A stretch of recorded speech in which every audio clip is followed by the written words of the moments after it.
안녕하십니까. 홍양호 전 통일부 차관입니다. 오늘은 분담비용, 통일비용, 통일 편익에 대해서 말씀드리고자 합니다.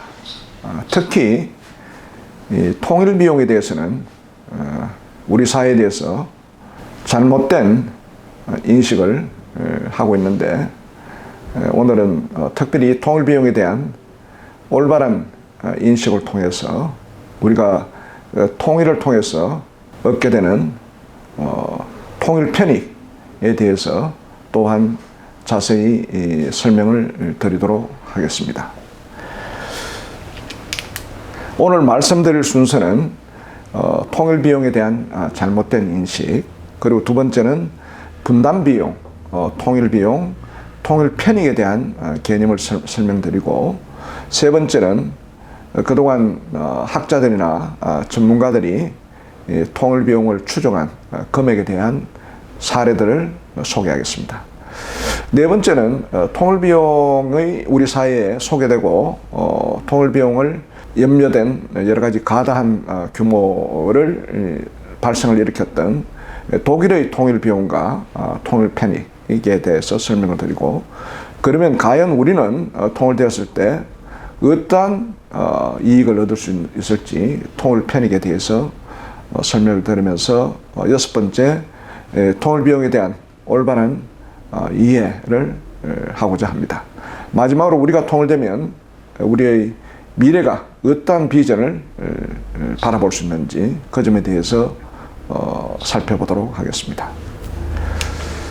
먼저 통일비용에 대한 잘못된 인식입니다. 통일비용이 우리 사회에 소개된 것은 1990년 독일의 통일을 보고 우리는 상당히 부러워했습니다. 그래서 우리도 하루빨리 남북 통일이 이루어지기를 희망하면서도, 한편 당시에 독일의 통일 이후에 우리 사회에 소개된 엄청난 독일의 통일비용 소개로 우리의 통일에 대해서 상당히 염려를 하는 그런 사회적 분위기가 조성이 되었습니다. 결국 통일이 되면 엄청난 통일비용이 소요될 것이다. 독일의 통일비용의 사례를 통해서 그러한 판단을 하게 되고, 그래서 결국은 통일을 천천히 하거나 분단된 채로 통일하지 말고 서로 공존하면서 그냥 서로 이렇게 살면 되지 않겠느냐 하는 생각이 우리 사회에 등장했고, 그리고 이러한 인식이 우리 사회에 많이 확산되었습니다. 그 결과 통일을 유보하거나 아니면 통일을 회피하는 그런 현상이 등장했습니다. 이 통일비용에 대한 잘못된 이와 같은 인식이 왜 생겼을까 하는 우리의 문제점을 살펴볼 필요가 있습니다. 그동안 독일 통일비용과 전문가들이 산정한 한반도 통일비용의 규모는 과대해서 계산되거나 아니면 과잉 해석되는 문제가 있었습니다.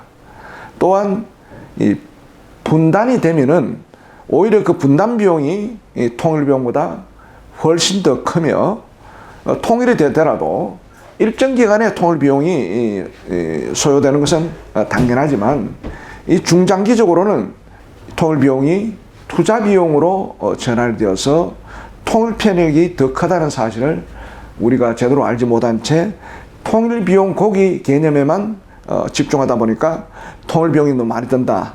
그래서 통일을 유보하거나 통일을 회피하는 현상이 나타나게 되었습니다.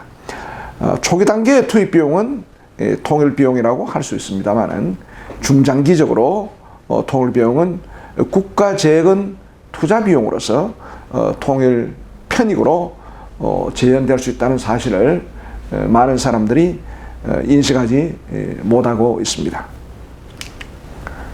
통일 비용은 또한 당시에 독일의 통일 비용을 소개할 때 총통일 비용 개념으로 소개되었습니다만은, 통일 비용은 총통일 비용 개념이 아니라 순통일 비용 개념으로 계산한다면 그 통일 비용은 훨씬 더 줄어들게 되고, 또한 중장기적 관점에서 보면 통일 비용에서 통일 편익을 빼면 오히려 통일 비용은 오히려 마이너스가 될 수 있는 그런 계산도 나올 수가 있습니다.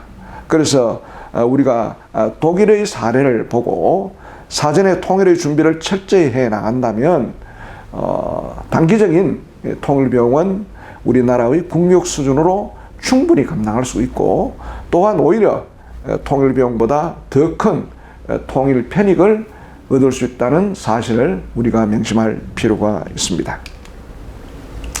두 번째, 분담 비용, 통일 비용, 통일 편익에 대한 기본적인 개념을 설명하도록 하겠습니다. 분담 비용은 우리가 지금 한 70여 년 동안 분단된 상태로 있는데, 이러한 분단으로 인해서 우리가 엄청난 기여비용이 발생했습니다. 예를 든다면 분단되지 않으면 발생하지 않을 막대한 국방비가 있고, 또 남북 간에 서로 국제사회에서 체제 경쟁, 외교 경쟁을 하면서 많은 비용이 들었고, 또 분단으로 해서 이 분단을 관리하기 위한 비용도 많고, 분단이 됐기 때문에 투자 리스크도 많습니다. 이와 같이 분단 비용은 분단이 계속 지속될수록 엄청나게 많은 비용이 들게 되는 개념입니다. 두 번째, 통일 비용은 통일을 이룩하고 마무리 짓는 과정에서 발생하는 소요 비용이라고 할 수 있습니다. 대체로 통일되었을 때 드는 비용을 크게 한 4가지 정도로 분류해 본다면, 첫 번째는 통일되었을 때 당시에 위기관리 비용, 그리고 두 번째는 하나의 제도로 통일되었을 때 통합해야 되기 때문에 제도를 통합하는 비용, 그리고 경제를 발전시켜야 될 비용, 그리고 어려운 북한 주민들을 돕기 위한 사회복지 비용, 이렇게 크게 볼 수 있습니다만은, 이 통일 비용도 학자들에 따라서는 위기관리 비용이나 제도 통합 비용만 통일 비용으로 쳐야 된다. 경제발전 비용은 투자 비용으로 계산해야 되고, 사회복지 비용은 하나의 나라가 되었기 때문에 그 나라의 구성원인 국민들에게 당연히 투입되는 비용이기 때문에 이런까지 통일 비용으로 계산해서는 안 된다 하는 학자들 간의 견해 차이겠습니다만은, 일단 단기적으로는 위기관리 비용, 제도 통합 비용, 경제 회복 비용, 그리고 사회복지 비용이 일시적으로 들 수밖에 없습니다. 이 통일 편익이라는 개념은 통일로 인해서 얻게 되는 모든 형태의 이득의 총합이라고 볼 수 있습니다. 예를 들어서 통일이 되면 분담 비용으로 생기는 막대한 국방비라든지 외교 경쟁 비용이라든지 분담 관리 비용이라든지 투자 리스크와 같은 이러한 비용이 소멸될 수가 있습니다. 그리고 통일 비용으로 통해서 투자 효과가 나올 수 있고, 또 규모의 경제나 남북한 산업의 보완 등으로 경제적인 효율성을 높일 수가 있고, 또 인구와 영토가 증가됨으로써 우리의 국력이 커지는 그런 편익을 얻을 수가 있고, 또 우리가 통일되어서 통일 한국의 국제 위상이 제고되고, 또 분단으로 인해서 생겼던 여러 가지 이상가족 문제도 해결할 수가 있으며, 또 남북한의 여러 가지 문화, 관광 이런 것들을 함께 향유할 수 있는 이런 통일 편익이 생길 수가 있습니다. 그래서 우리가 통일 비용을 이야기만 할 것이 아니라 분담 비용과 통일 비용과 통일 편익, 이 세 가지 개념을 동시에 종합적으로 생각해 보면 통일 비용이 어떤 의미가 있고, 통일 편익이 어떤 의미가 있고, 분담 비용이 어떤 의미가 있다는 것을 종합적으로 이해하고, 통일에 대해서 두려워할 필요도 없고, 일시적으로 통일 비용이 든다고 해서 걱정할 이유가 없다는 것을 우리가 알 수가 있게 됩니다. 종합적으로 판단해 보면 분담 비용은 통일 비용보다 더 크다는 사실을 알아야 됩니다. 분단이 되면 될수록 엄청나게 많은 분담 비용이 우리가 지불하게 됩니다. 통일되면 치루어질 필요가 없는 분담 비용이 지속적으로 높아지게 됩니다.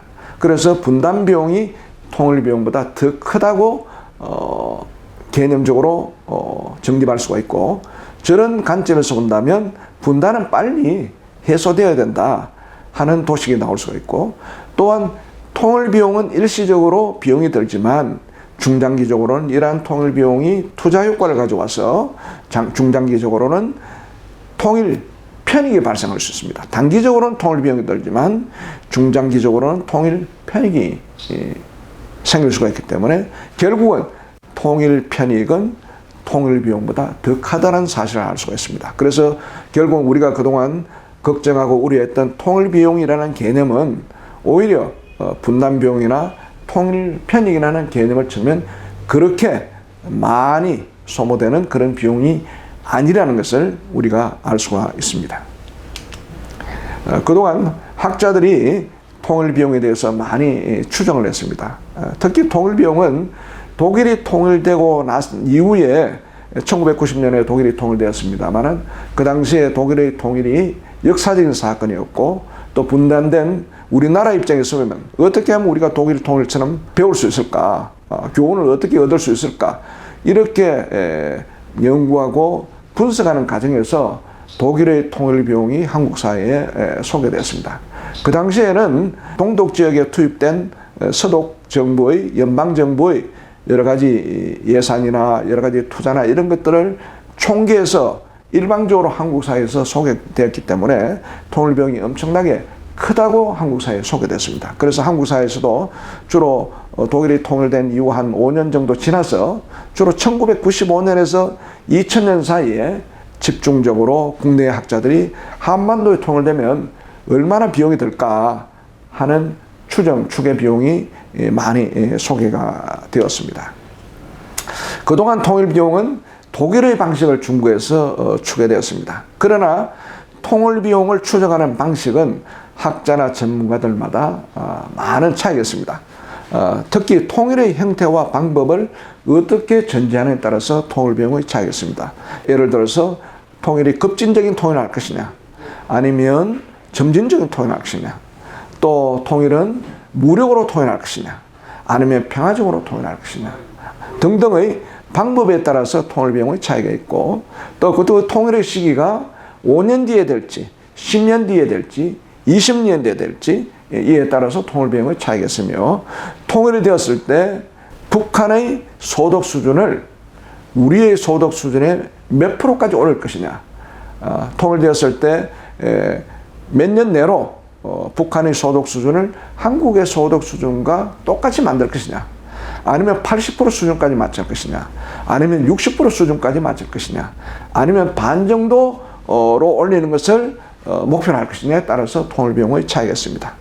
그리고 통일되었을 때 통합해야 될 과제의 범위나 수준을 어느 정도 할 것이냐 북한의 도로나 철도 도로 수준을 한국이 어디까지 할 것이냐 북한의 산업은 어떻게 개발할 것이냐 또 북한의 여러 가지 통합하는 여러 가지 범위의 정도나 수준을 어떻게 하느냐에 따라서 학자들이 추정한 비용을 종합적으로 보면 최소 500억에서 5조 달러까지로 큰 편차가 존재합니다.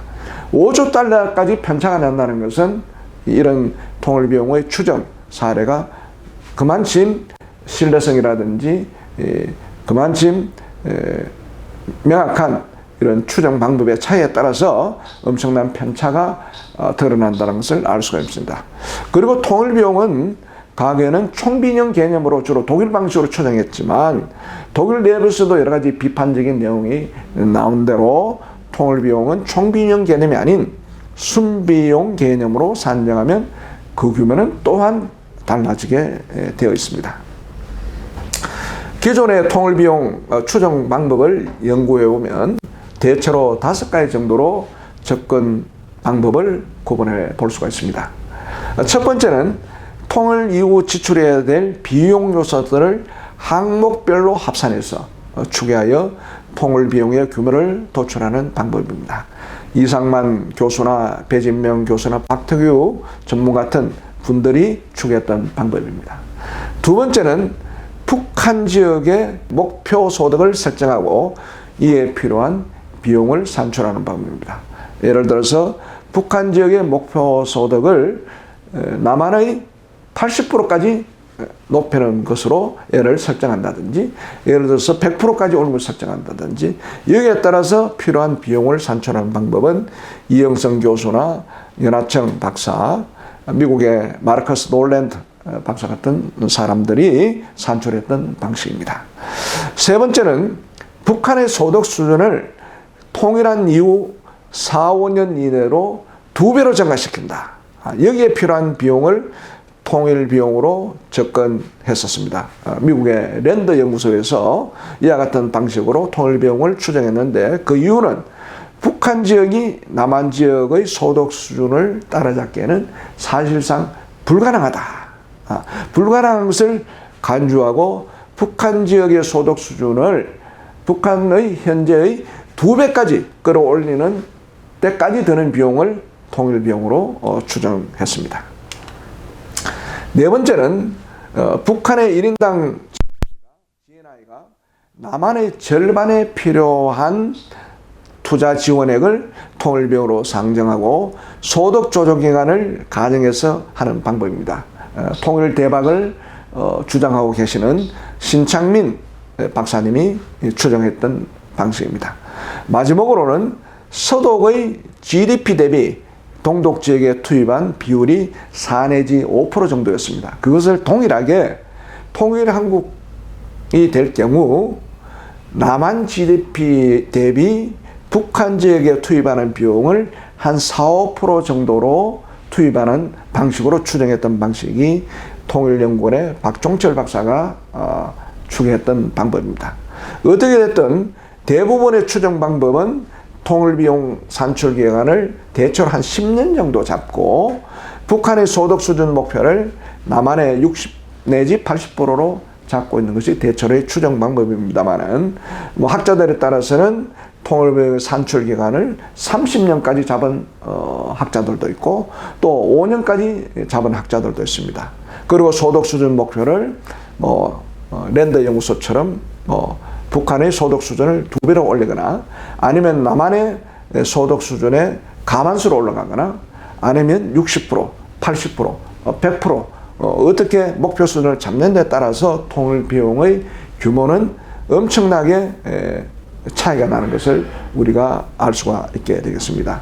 학자들의 그 기존 통일 비용 추정 예를 한번 보시면, 지금 영상에 나타나 있는, 화면에 나타나 있는 내용을 보시면 1991년에 KDI에서 통일비용 추정한 사례는 통일 시점을 2000년으로 본 것을 2000년에 통일될 것이다. 전제로 해서 그 당시에는 점진적 통일은 2102억 달러, 급진적 통일은 3121억 달러. 대체로 점진적 통일보다 급진적 통일이 위기나 충돌, 그리고 급변에 대한 대처 능력, 이런 것 때문에 급진적 통일이 점진적 통일보다 통일 비용이 더 많이 소요된 것으로 학자들, 전문가들 추정의 비용에 나왔습니다. 그 뒤에 KDI는 1994년에 또한 2000년도에 통일이 된다고 봤을 때, 이때는 이제 인플레이션이 되는 거죠. 그래서 그때는 목표 소득 방식으로 해서 9,800억에서 1조 달러까지 통일비용이 나올 것이다. 이렇게 생각했습니다. 이상만 교수는 1993년 연구에 2000년에 통일이 된다면 독일과 비교해서 한 10년간 2천억 달러가 나올 것이다. 그러면 우리 돈으로 한 200조 원 되죠. 200조 원 되면 10년에 200조면 1년에 한 20조 정도 드는 그런 추계가 되겠습니다. 민족통일연구원에서는 1990년에 2000년에서 2010년 사이에 통일이 된다고 생각하면 목표 소득 방식과 항목별 추정 방식을 믹스해서 3,600억 달러, 그러니까 남한의 60% 수준으로 도달시키는데 한 3,600억 달러가 든다. 이렇게 얘기했습니다. 지금 이렇게 보는 대로 여기 뒤에 보면 마커스 놀랜드 미국의 전문가가 1996년에 추정한 내용을 보면 2000년대 통일된다. 이 목표 소득 방식, 특히 CG 모형에서 좀 더 정교한 모형을 가지고 통일 비용을 추계했는데 1990년에는 4,150억 달러, 그리고 1995년에는 9,830억 달러, 그리고 남한의 60% 수준까지 달성할 때는 2조 2,420억 달러가 든다고 마커스 노랜드가 추계를 하였습니다. 그 다음에 제일 마지막에 보면 조동호 이화여대 교수가 1997년에 연구한 내용에 보면 1990년에서 2020년까지 15년 동안 통일 비용이 든다고 생각하고 항목별 추정 방식, 그러니까 SOC 투자비를 주로 중심으로 해서 하게 되면 이거는 달러 베이스가 아니라 이제 우리 원화 베이스로 했는데 143조에서 221조 정도 든다. 이렇게 이야기했습니다. 15년간입니다. 96년에서 2020년까지 15년간 이렇게 든다고 했습니다. 그러니까 여기 보시면 추정 방법이 어떤 사람은 목표 소득 방식, 어떤 사람은 항목별 추정 방식, 어떤 사람은 항목별 추정 방식에다가 주로 그 중에는 위기관리 비용이나 경제투자 비용을 중심으로 했던 사람도 있고 어떤 사람은 SOC 투자비를 중심으로 해서 산정한 사람도 있습니다. 또 다른 학자들의 통일 비용 추정 사례를 보겠습니다. 그 골드만삭스, 여러분들 잘 아시는 유명한 세계적인 투자 신용 회사죠. 골드만삭스는 2000년도에 통일 시점을 2000년에서 10년 사이에 된다면 아니면 2005년에서 15년 사이에 된다면 하는 게 따라서 8,300억에서 2조 5,400억 달러, 그리고 1조 700억에서 3조 5,500억 달러 든다. 이거는 목표 소득 방식, 남한의 60%로 북한의 소득을 끌어올리는데 드는 비용을 이렇게 했습니다. 그리고 2003년에 이영성 교수는 통일을 5년에서 15년간 그 사이에 점진적 통일은 732억 달러, 급진적 통일은 1827에서 5614억 달러 든다. 이것도 남한의 60% 소득 수준에 달성하는데 10년이 들어간다는 기준을 산정했었습니다. 이와 같이 학자들마다 모두 사정이 다릅니다. 제일 마지막에 보면 피터백이라고 미국의 학자인데 이 피터백은 2010년에 연구를 했는데 그때는 30년간 목표소득 방식입니다. 남한의 80%까지 도달하는 목표소득 방식으로 했는데 30년간 2 내지 5조 달러가 든다. 이렇게 추정했습니다. 그러니까 사람마다 기간을 어느 정도 하느냐, 5년 기간을 두느냐, 10년 기간을 두느냐, 심지어는 30년간 기간을 두느냐에 따라서 통일 비용이 이렇게 엄청나게 차이가 나게 됩니다. 어떤 사람들은 통일 비용이 많이 드는 그런 것을 한국에 소개하게 되면 우리 국민들은 통일 비용이 어마어마하게 많이 들구나, 이 감당을 못하겠구나, 통일되면 우리 같이 못 살게 되는 거 아니냐, 이런 우려 때문에 통일을 유보하거나 통일을 하지 말자는 생각이 들 것이고, 또 통일 비용이 적게 드는 그런 통일 비용을 소개해서 알게 되면 통일 비용 그 정도는 우리 국력으로 충분히 감당할 수 있겠네, 오히려 이런 국력으로 감당할 수 있는 통일 비용을 투입해서 통일 이후에 이걸 투자 비용으로 전환해서 오히려 통일 편이 커지니까 통일이 되면 잘 살 수 있고 지금보다 남북한 합정 더 잘 살 수 있겠구나, 이런 희망적이고 미래적인 비전을 갖게 되면 통일 비용 그거 겁낼 거 없네, 이런 인식의 생각을 가지고 있습니다. 이처럼 통일 비용은 그 산출 방식이 천차만별이기 때문에 어떤 생각을 갖게 되느냐에 따라서 통일 비용에 대해서는 두려워하기도 하고 어떤 경우에는 통일 비용은 충분히 우리가 감내할 수 있구나 하는 생각을 갖게 되는 것입니다. 또 미래기획위원회에서도 보면 점진적은 3,220억 달러, 급진적은 2조 1,400달러 이렇게 되어 있습니다. 현대경제연구원에서 2010년도에 연구한 내용에 보면 북한의 1인당 GNI가 3,000달러로 올리는 경우에는 1,570억 달러가 된다.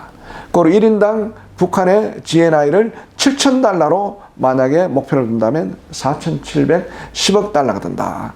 그리고 북한의 GNI를 1인당 10,000달러 수준으로 올리려면 7,060억 달러가 된다. 목표 소득 방식으로 추계를 했습니다. 통일부의 2011년에 용역과제로 예부의 전문가들에게 용역과제로 주었을 때 2020년에 통일되어서 20년 동안, 2030년에 30년 동안, 2040년에 40년 동안 걸린다고 보면 20년 동안 걸리는 경우에는 모두 다 통일의 10년간 항목별 추정 방식과 목표 소정 방식을 믹스해서 했던 건데 2030년에 1인당 GDP를 남한이 20%로 올릴 경우에는 379.2조에서 1261.1조 원이 된다. 그리고 2040년에 1인당 GDP를 남한의 36% 끌어올린 데는 813조 원에서 2836조 원이 된다. 이렇게 추산을 했고 2050년에 1인당 GDP를 남한의 40% 수준까지 끌어올린다. 이래 생각하면 1000.4조 또는 3277.6조 원이 든다고 이렇게 추산했습니다. 그러니까 여러분들이 지금 보시는 대로 추정 방법이나 기준에 따라서 목표치를 어떻게 두느냐에 따라서 이렇게 천차만별 통일비용가 다르다는 것을 여러분들이 알게 될 것입니다. 그러면 우리에게 소개된 독일의 통일비용은 왜 그렇게 많다고 우리에게 소개되었느냐? 또 독일 내부에서는 어떤 비판적인 의견이 대두되었느냐? 그리고 과연 독일은 통일되고 나서 엄청나게 독일 통일 국가가 못 살게 되었느냐? 동독이 힘들어졌느냐? 구체적인 역사적인 사실을 우리가 한번 살펴볼 필요가 있겠습니다. 1989년 11월 9일 날 베를린 장벽이 무너졌습니다.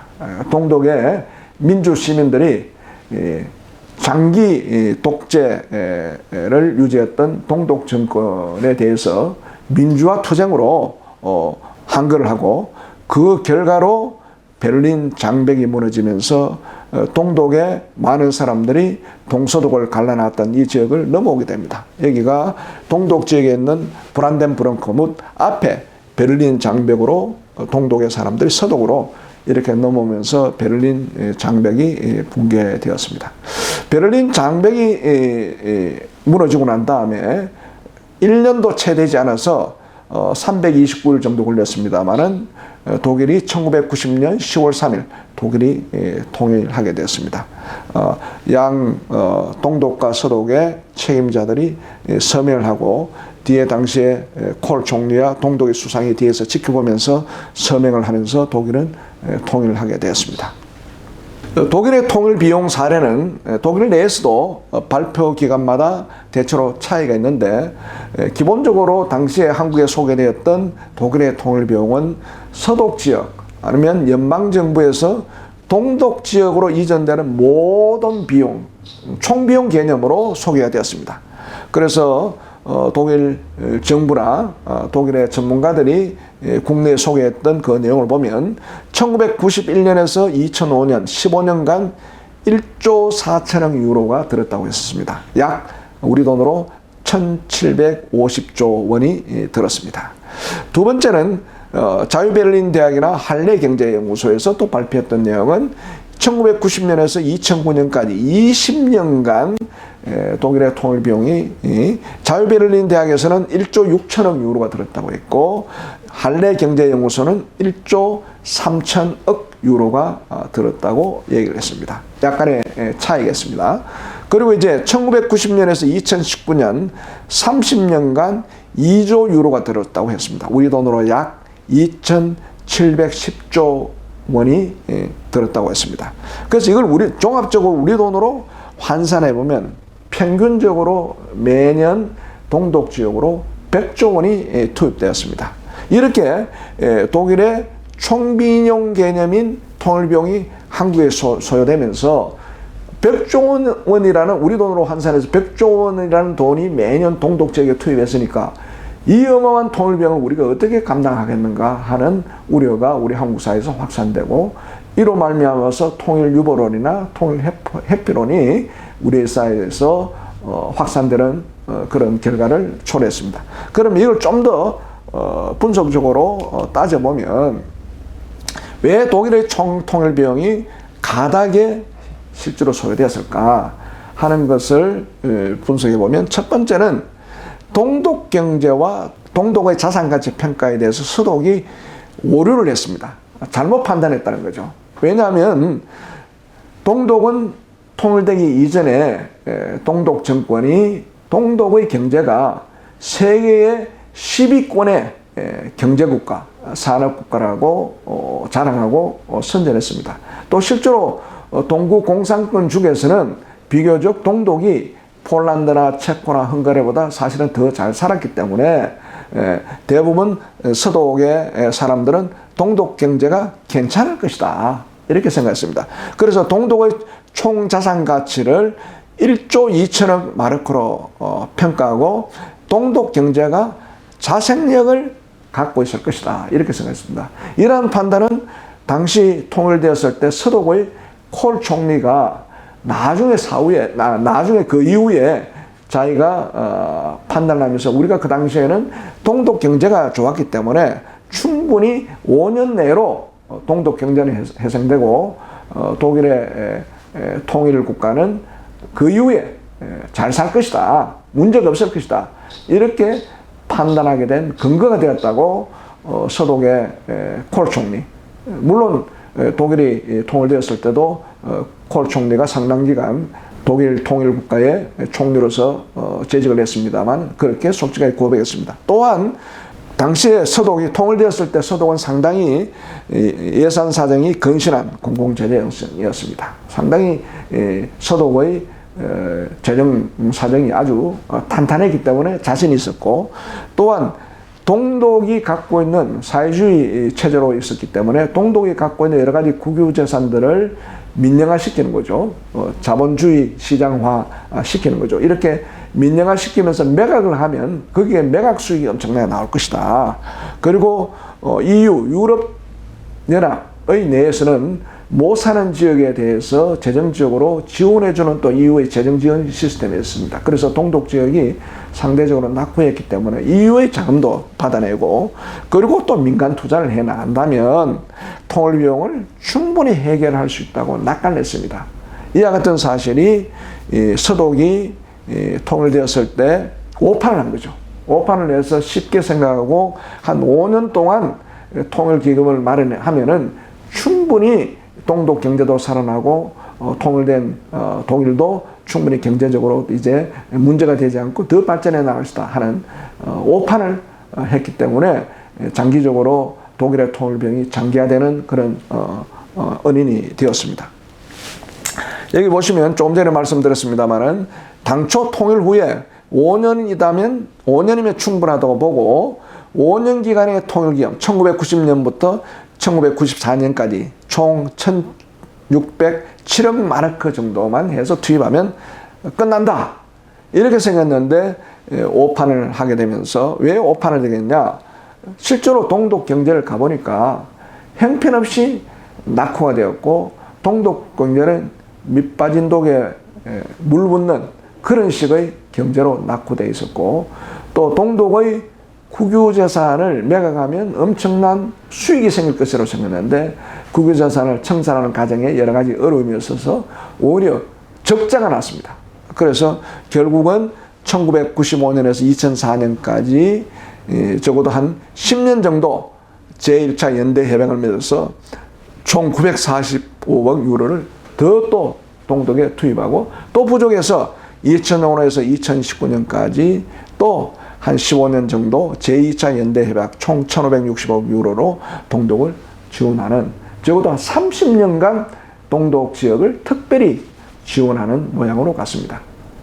그래서 서독이 동독의 경제에 대해서나 국유재산의 매각에 대한 지나친 수익에 대한 낙관적 판단을 하지 않고 잘 대처했다면 이와 같은 통일 비용이 과다 소요가 되지 않았을 겁니다. 두 번째는 동서독 화폐 통합을 할 경우에 동독과 서독이 당시 경제로 보면 화폐 교환 비율이 한 4대1 정도가 되는데 경제적 통합을 쉽게 하고 동독 사람들에게 희망을 주기 위해서 화폐 교환 비율을 1대1로 했습니다. 그러니까 동독의 자산 가치가 지나치게 높아진 게 되겠죠. 임금의 구조를 1대1로, 과거에 동독 마르크로 1마르크를 받는다면 그걸 이제 4배가 더 높은 서독 마르크로 임금을 지불하는 거니까 상대적으로 동독의 기업 가치가 높아지는 거죠. 그리고 이제 예금도 일정한 상한선을 두어서 동독에서 예금해온 그 예금액을 서독으로 1대1로 서독 마르크로 바꿔주고 이렇게 하는 식이 되었습니다. 그래서 종합적으로는 한 1대 한 7, 8, 1대 1.7이나 1.8 정도의 화폐 교환이 되었습니다. 실제는 한 4대 1 정도였으니까 이렇게 동독의 자산 가치를 너무 높이 평가하다 보니까 동독 사람이 몰락하고 실업자가 대량 발생했습니다. 그래서 통일 비용도 더 많이 들어서 실업자에게 실업보험을 지급해줘야 되고 동독 산업이 몰락하니까 동독의 산업의 경쟁력이 낮아지니까 더 경제비용이 더 투입되는 거죠. 그리고 세 번째는 동서독이 통합할 때는 서독 내에 내부 논쟁이 있었습니다.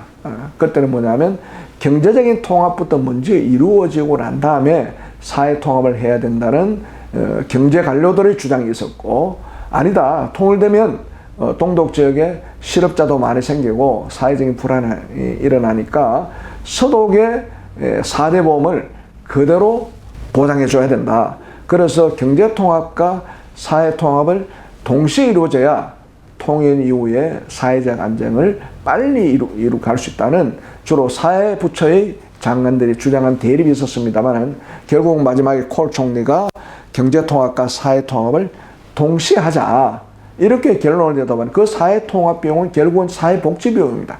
사회복지비용이 어마어마하게 드는데 당시에 유럽 내에서 세계적으로도 서독의 복지 시스템이 최상의 수준이었습니다. 그 최상의 수준을 동독 지역의 동독 주민들이 그대로 적용시키니까 사회복지비용이 엄청나게 들게 됐습니다. 그래서 이러한 사회복지비용이 결국은 통일비용의 규모를 크게 하는 요인이 되었습니다. 지금 여기 보시면 1990년에서 2003년까지 독일의 총 통일비용, 동독 지역에 투입된 비용을 항목별로 독일 정부가 발표한 자료가 있었습니다. 여기 보시면 인프라 구축비, 경제지원비, 사회복지비, 사용목적 특정하는 지원, 기타 지원 5개 분야로 나누어서 보면 여기에 사회복지비용이 총 비용의 1조 2,500 유로 중에서 한 50%인 6,300억 유로가 들어간 걸 알 수 있습니다. 결국은 독일의 통일비용 중에 50%, 심지어 많을 때는 60%까지 갔습니다만 사회복지비용으로 통일비용이 많이 투입, 그래서 통일비용이 많이 투입된 결과입니다. 인프라 구축은 연방도로, 철도, 수로, 주거, 도시건축 여기에 1,600 유로, 경제지원은 지역 경제지원, 농업지원, 신용기자 900억 그렇게 많지가 않습니다. 실제로 우리가 상식적으로 생각하면 통일되었으니까 경제비용이 많이 투입할 것이다 이렇게 생각했지만 실제로는 그렇게 많이 투입되지 않았습니다. 사회복지비용을 보면 연금, 노동시장제, 이건 실업보험이라든지 휴직수당이라든지 이런 걸 주는 거죠. 육아보호주비, 장학금 이런 사회복지비용으로 50%가 들어간 거죠. 그리고 사용목적인 특정한 지원은 통일기금을 마련한다든지 판매세를 한다든지 연대기금을 만든다든지 여기에 2,950억 유로가 들어갔고, 그리고 기타 지원은 행정부의 인건비나 국방비 이런 게 1,050억 유로가 들어갔습니다. 그래서 이러한 독일의 항목별 총통일비용의 구체적인 내역을 보면 통일비용은 사회복지비용으로 어마어마하게 들어갔고, 그것에 대한 근본 이유가 여기 보신 대로 동서독 통합할 때 경제통합과 사회통합을 동시에 하기로 결정했기 때문에 총 통일비용이 많이 들어가게 된 이유가 되겠습니다. 그래서 독일의 통일비용에 대해서 독일 내부적으로 많은 비판이 있었습니다. 독일 정부는 통일비용이 가다평가되었다 하면서 1999년부터는 통일비용 추계 발표를 한때 중단한 적도 있습니다. 그리고 통일비용은 서독 지역에서 동독 지역으로 이전된 금액이 무차별적으로 포함된 총비용 개념으로 우리가 산정되었다. 그래서 이제는 순비용 개념으로 사용해야 된다. 이렇게 얘기했습니다. 그 순비용 개념은 동독 지역에서도 그게 산업이 있고 하니까 세금을 내니까 동독 지역에서도 소득이 산출되었다. 그래서 비용의 총비용에서 동독 지역에서 발생한 세금이라든지 이런 부분을 삭감하고 그렇게 순비용으로 계산해야 된다든지 아니면 동독 지역의 재건 비용에 국한해야 한다. 순비용 개념을 해야 된다. 이렇게 얘기했습니다. 그래서 순비용 개념으로 추계하면 통일비용은 엄청나게 감소가 될 수가 있습니다. 마지막으로 인류학자는 통일비용은 위기관리비용, 체제재난비용, 이것이 엄격한 의미에서의 통일비용이기 때문에 이것은 한 5년 정도 충분히 이렇게 체제재난이 될 수 있기 때문에 5년 정도 소요된 비용만 통일비용을 하고 그 외에 동독지역에 들어간 비용은 투자비용이다. 이것은 재건자금이나 신국가 건설 자금으로 규정해야 되지 이걸 통일비용으로 계산해서는 안 된다 하고 주장을 하고 있습니다. 이와 같이 통일비용을 좀 더 구체적으로 분석하고 내용을 보면 이렇게 다양한 내용으로 우리가 파악할 수가 있겠습니다. 독일의 통일비용 그러면 어떻게 그 재원을 확보했느냐? 독일의 경우에는 통일비용은 기본적으로 처음에는 공채로 했습니다. 미래 세대에게 부담이 갈 수 있도록 하기 위해서 또 미래 세대가 이 통일의 편익을 향유할 수 있는 세대이기 때문에 국가가 국공채, 공채로 해서 재원을 많이 확보했습니다만 그 위에는 세금을 인상했습니다. 그리고 사회보험료도 인상하고 연금보험이나 실업보험이나 건강보험 등 기금을 활용하고 또 정부 예산도 절약하고 그리고 주정부 간의 재정도 조정하고 공기업을 민영화시켜서 생기는 매각 수익도 활용하고 공공재산을 매각하고 유럽연합의 지원도 받는 등 다양한 방법을 총동원해서 통일 재원을 마련했습니다. 처음에는 공채 발행 위주로 하다가 정세로 전환했는데 세금 인상은 소득세와 법인세의 7.5% 부과했습니다. 이걸 통일연대세라고 합니다만 7.5% 부과했고 부가가치세도 14%에서 15% 1% 인상했고 보험세도 3%에서 15% 재산세도 0.5%에서 1% 하고 이자 소득세를 신설하였습니다. 그리고 석유세로 무연휘발유 1리터당 22페니에서 82페니로 인상을 하고 그리고 담배세도 가치당 담배 한 가치당 1페니를 부과해서 이러한 세금으로 재원을 했습니다만은 기본적으로는 공채 부분이 더 많았고 그 다음에 부족한 부분을 세금으로 정세에서 통일 재원을 조달했습니다. 조금 전에 소개를 했습니다만은 처음에는 90년에서 94년까지 최초의 독일 통일기금 5년간 하면 충분하다고 생각했던 독일 통일기금이 1607억 도이치마르크를 조성해서 공채, 연방 및 주정부 예산을 조달했고 그 다음에 더 투입병을 편해서 제1차 연대협약은 95년에서 2004년까지 매년 206억 마르크를 신연방주로 이전했고 제2차 연대협약 2005년에서 2019년까지는 1565억 유로를 신연방주로 이전하기로 했습니다.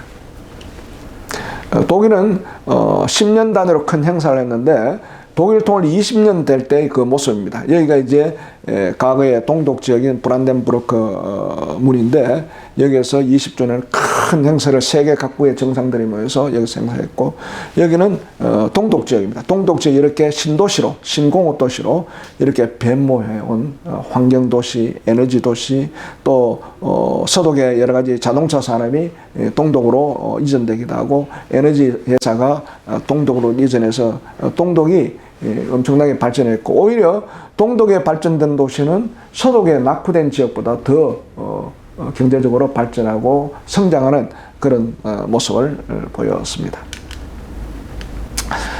그러면 독일이 통일되고 나서 어떠한 이익이 있었을까 하는 얘기를 우리가 구체적으로 살펴볼 필요가 있습니다.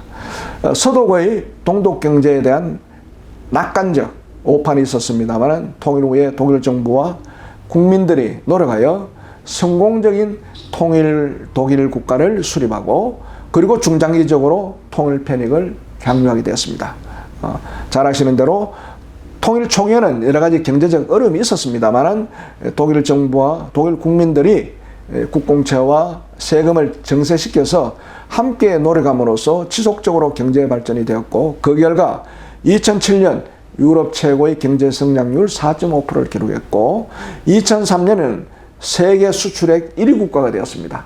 통일된 독일 국가가 1위가 되었고 6년 동안 연속해서 1위가 되었으며 2009년부터는 중국이 세계 수출 1위가 되었습니다. 2003년부터 3, 4, 5, 6, 7, 8, 2008년까지 세계 수출의 1위 국가가 되는 국가가 되었습니다. 그리고 통일 이후에 20년 사이 약 200만 명의 취업자가 순정이 되었고 1991년 서독의 35%인 동독 지역의 1인당 생산액이 2007년에 77%로 올라가게 되는 엄청난 동독 지역이 발전하게 되어서 결국은 독일은 통일되어서 상당 기간 통일 비용이 들었지만 그것이 투자 비용으로 전환되고 그것이 인프라 시설의 구축을 통해서 동독 경제가 발전하고 또 동서독이 통합적으로 경제를 운영하다 보니까 규모의 경제로 인한 경제적 효율성 덕분에 독일의 통일은 세계적으로 경제적인 성장국가, 경제적인 발전국가 이렇게 발전했습니다. 그래서 정치, 외교, 경제, 산업, 도시개발, 사회복지, 고용, 교육, 환경, 문화 등 모든 분야에서 통일 편익이 발생함으로써 전 세계가 독일 통일은 성공적인 통일이라고 할 정도로 독일의 통일은 통일 편익이 매우 큰 산출을 낳게 되었습니다. 좀 더 구체적으로 살펴보면 동서독의 통일되면서 서독 주민과 동독 주민을 합치니까 인구가 약 8,200만 명이 나오게 되었으며 독일 통일은 자유와 경제적 풍요로움을 누리는 경제대국으로 부상했습니다. 인구가 8천만 명 이상 되는 국가는 사실은 그렇게 많지 않습니다. 뭐 한 10개 국가 전후로 됩니다. 인구 8천 명 정도가 되고 또 1인당 GNP가 한 4만 불 정도 되면 4080이라 해서 대단한 세계에서의 경제 강국으로 등장할 수가 있습니다.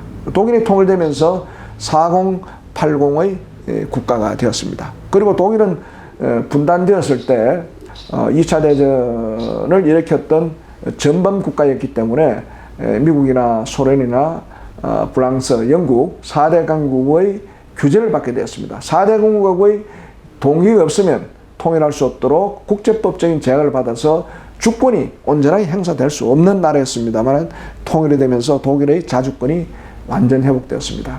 독일의 민족들, 독일의 지도자들이나 독일 국민들은 바로 이것을 아주 중시합니다.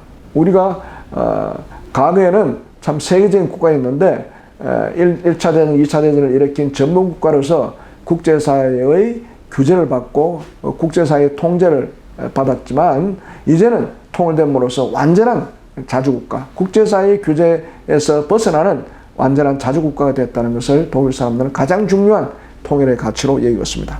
두 번째는 병력 규모가 감축됐습니다. 동독 군인과 서독 군대가 통일되면서 그 많은 병력을 유지할 필요가 없기 때문에 동서독 군인들의 가반수로 줄였습니다. 병력 규모가 감축되면 그만큼 국방비 예산이 줄어드는 거죠. 그리고 동서독을 합치니까 규모의 경제 또 내수가 확대되고 산업이 효율적 재배치되는 성과를 가질 수가 있었습니다. 그리고 세계 1위의 수출 대국이 되었고 인프라 관련 투자 증대가 이루어지면서 산업의 경기가 활성화되고 또 투자가 증대됨으로써 그 지역의 산업, 경제, 주민들의 삶의 수준이 높아지게 되었습니다. 관광 산업이 성장하게 되었습니다. 동서독이 통일되면서 주로 동독 지역에 과거에 독일의 역사 문화 유적이 많은데 동서독이 통일되면서 유럽의 많은 사람들 또 세계의 많은 사람들이 독일의 통일 현장과 동독의 과거의 문화적을 보기 위해서 엄청난 관광객이 증가하는 그런 결과를 낳았습니다.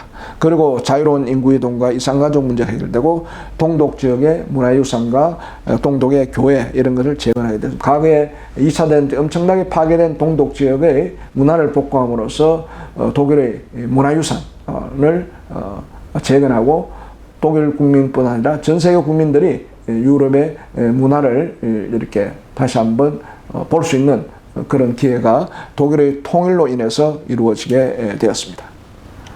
독일 통일에서 인프라 투자국의 그 자료를 보면은 통일 전에 동독 지역에 투자됐던 서독이 투자했던 동독 내 철도도로 한 5조 7천억이라면 통일 이후 1991년에서 2005년까지 약 81조 6천억 원의 인프라 투자를 하였습니다.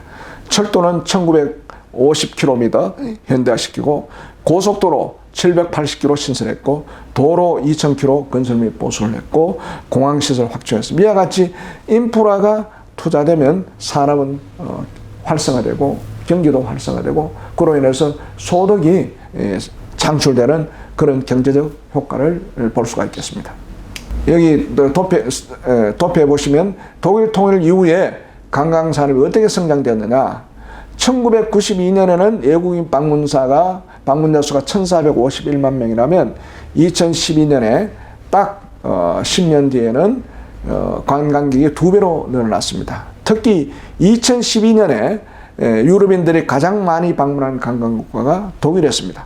독일이 최고 많이 유럽인들이 가장 많이 찾아보는 나라가 되었고 두 번째가 프랑스, 이태리, 영국, 스페인, 미국 이런 순서로 되어 있는데 그만큼 독일은 통일되면서 외부의 관광객들이 2배로 증대됐고 그걸 통해서 관광 수입이 엄청나게 늘어나는 통일 편액의 효과를 보게 되었습니다.